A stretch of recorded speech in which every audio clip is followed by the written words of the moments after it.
um pouco mais isso. Eu queria mostrar o seguinte, que Jesus experimenta na morte aquilo que a gente vai experimentar na morte. O primeiro elemento que é interessante a gente perceber na morte de Jesus é que a morte foi para Jesus uma experiência de abandono. Às vezes a gente esquece disso. Se vocês olharem a última palavra que Jesus diz na cruz, no Evangelho de Marcos, o texto de Marcos mostra o que na morte de Jesus? Qual a última palavra de Jesus? Abandono. Ou seja, ele sente de fato abandonado. Para todo mundo, gente, a morte tem esse momento. Tem um momento de solidão radical. Por mais que esteja cercado de um monte de gente, é só a pessoa que vai fazer essa passagem, não tem jeito. Então, Jesus faz da morte uma experiência de abandono mesmo. Se vocês olharem, isso está no Salmo 22 da Bíblia.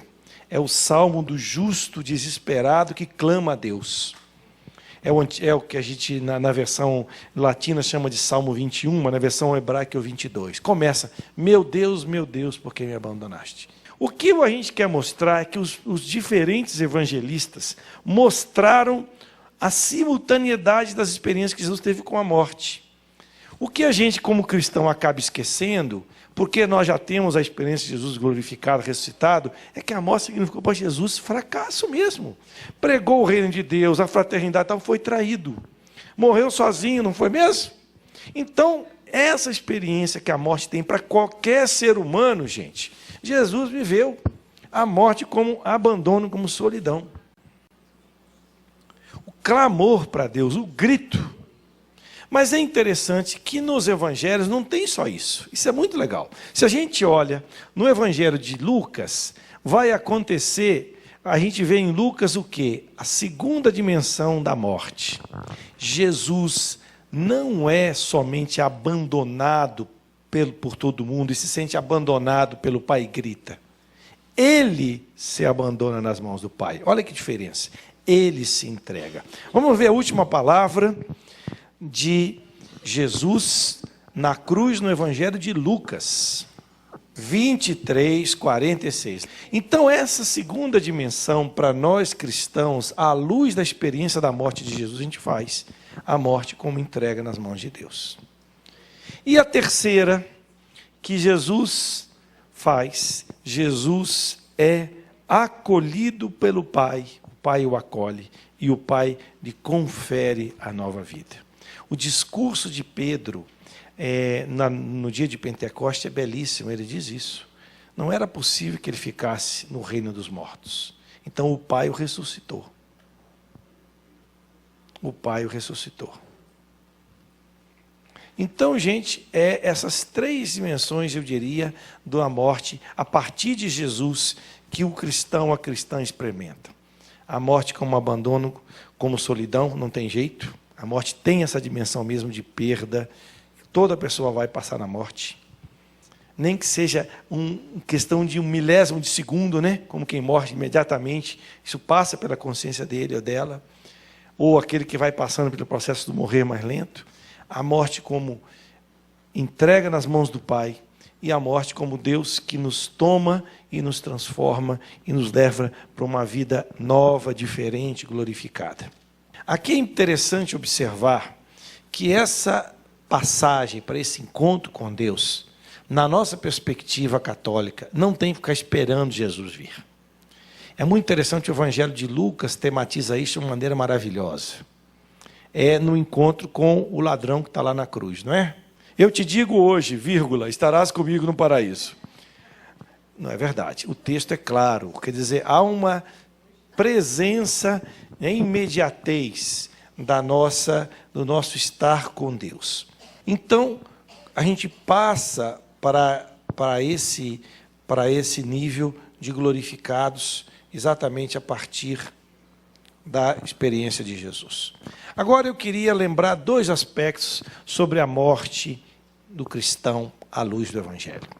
Primeiro é aquela tradição que nós católicos e também os ortodoxos têm de rezar pelos mortos. Para que a gente reza pelos mortos? Para ajudar as pessoas nesse momento do encontro com Deus, nesse momento da passagem da morte, para que esse encontro se faça planificador, se faça acolhida da boa nova de Jesus, da proposta salvífica de Deus. Ah, mas o cara morreu já tem 1 ano, não tem problema. A nossa oração, ela rompe o tempo, ela rompe o espaço, né? Então, por isso, o sentido, que não é um sentido mágico, entende? Não é pela quantidade de missas de oração, você vai tirar uma pessoa do purgatório ou fazê-la entrar na comunhão com Deus. Mas é esse grande sentido de uma grande solidariedade que a gente tem no bem. Uma solidariedade que tem aqui nesse mundo, né? De rezar uns pelos outros, de colaborar uns pelos outros, e também que passa esse nível de existência. Então, é o sentido que nós entendemos, os ortodoxos também têm, da oração pelos mortos. Ajuda a pessoa no processo de purificação, mas não é mágico, entendeu? Isso que a gente tem que entender. Tirar essa visão economicista, não é?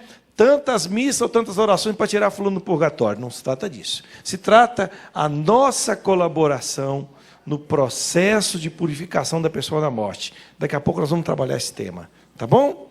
Há uma colaboração nossa? Há. Agora, ela é uma dentro do processo de vida que a pessoa fez nessa existência e faz no encontro com Jesus. Daqui a pouco nós vamos trabalhar esse tema. Para nós, a morte, e com a morte vem a ressurreição, significa a entrada num outro nível de existência. O nosso corpo fica por aqui. Em Jesus, a ressurreição significou também uma mudança no corpo físico. Entende? Aqui tem uma diferença, né? Por isso que os relatos contam isso de uma maneira tão interessante, que é o mesmo Jesus, não é verdade? Come com eles, toca aqui, mas ao mesmo tempo é um Jesus numa outra forma de corporeidade. Passa pelo e o pessoal, ele está e o pessoal não reconhece. O que o texto está mostrando, usando a narração, é isso, que é o mesmo Jesus, mas não é o mesmo Jesus do mesmo jeito. Porque com a ressurreição, ele passa por um processo, e é interessante que os textos vão dizer que os discípulos não reconhecem, por quê? Precisa ter a fé para reconhecer o resultado. E às vezes a fé é um processo, né? Vai indo, até cai a ficha, como caiu lá com os discípulos de Emaús. O apócrifo do século VIII conta uma história meio fantasiosa, que antes de morrer, Jesus foi lá, chamou os discípulos, trouxe tudo pelas nuvens, e aí Maria subiu, Jesus foi, pegou o corpo, depois pegou a alma. Não há uma posição oficial da igreja sobre isso. O que a minha posição como teólogo, uma delas, tem outras, é que eu acho que Maria passou pela morte. Por quê? Porque a morte é ato da natureza. Morte é passagem para a vida eterna, não tem jeito. Então, como passagem, só que isso não tem uma definição única na igreja, tá bom? Agora, tem que entender que o corpo tem que ser transformado, gente. Não dá para subir de corpo e alma para o céu com esse corpo aqui. Porque como Paulo mesmo diz no capítulo 15 aos Romanos, a Coríntios, a gente semeia um corpo que acaba, mas vai colher um que não acaba. Então, nós temos que entender o dogma da Assunção de uma maneira que não é literal, entenderam? A corporeidade é entendida como identidade, como história construída. Hoje, toda a questão da física quântica tem levado a gente a entender que tem uma correlação entre matéria e energia. Então, nós temos que entender a ressurreição também nessa perspectiva de uma mudança que permanece a identidade. Não vai dar para adiantar isso hoje. No meu livro de Mariologia, quando eu trabalho o dogma lá da Assunção, eu trabalho um pouco isso, tá? Esse capítulo da Assunção. É muito importante. A gente tem que entender que os relatos da ressurreição, eles também são relatos simbólicos, porque eles querem ajudar a gente a perceber o quê? Que o ressuscitado é o mesmo Jesus, mas ele está numa etapa de vida ou numa forma de vida que não é essa vida como a nossa mais, que vai acabar. Por isso que, ao mesmo tempo, ele mostra coisas que para nós podem ser contraditórias, né? Ele come, mas, ao mesmo tempo, ele não é reconhecido. Mas, poxa, se eles estiveram com Jesus 30 anos, não reconheceram o ressuscitado? Porque, para reconhecer o ressuscitado, precisa ter a fé. E a fé é um processo. Então, é muito bonito os relatos da ressurreição, isso. tem um processo que vai descobrindo. Por Maria Madalena, que era tão próxima a Jesus, não reconheceu que aquele sujeito que ela pensava que era o jardineiro, era Jesus, por causa disso, porque tem um passo na fé. Então os relatos vão mostrar isso, gente, que na ressurreição de Jesus tem o passo da fé. E o Evangelho de Lucas mostra Jesus um tempo com os discípulos, antes de voltar para o Pai, não é? Para ajudá-los a compreender esse processo. O que nós temos é que compreender esses relatos da ressurreição não de maneira literal, mas como relatos que têm uma grande força simbólica. Tanto que às vezes um não coincide com o outro, né? No Evangelho de João o relato é descrito de um jeito, em Mateus é de outro, em Lucas de outro, que quer mostrar a beleza dessa experiência. O que eu quero reter aqui com a gente hoje, gente, é isso, que para nós cristãos, a gente só compreende o mistério da morte e o que vem depois da morte a partir dessa experiência de Jesus, da vida de Jesus, uma vida vivida com sentido, voltada para os outros. Então, ao olhar para Jesus, para os seus gestos, nós ganhamos sentido da nossa existência. A morte de Jesus, com o que ela tem de trágico e de belo, de trágico, porque foi uma morte difícil, dura, dolorosa, teve uma dimensão de fracasso, mas também teve uma dimensão de entrega. Aquela música belíssima que fala, por onde formos também nós, né? Ela, quando fala da morte, diz, mesmo frente ao fracasso,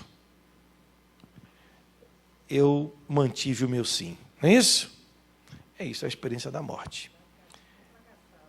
Mas não é um fracassado, exatamente. Então, a experiência do fracasso, da entrega e de Deus que o glorifica, que o dá a Jesus uma vida nova, uma vida plena. Muito bem. Do tema da morte, nós vamos partir para o tema do encontro com Deus, o tema do juízo, pela dimensão purificadora do juízo. Agora nós vamos trabalhar o tema teológico do juízo de Deus e a dimensão purificadora que esse juízo significa para o cristão, para a cristã. Vocês já perceberam que na língua portuguesa, quando a gente fala em juízo, a palavra juízo não tem vários sentidos.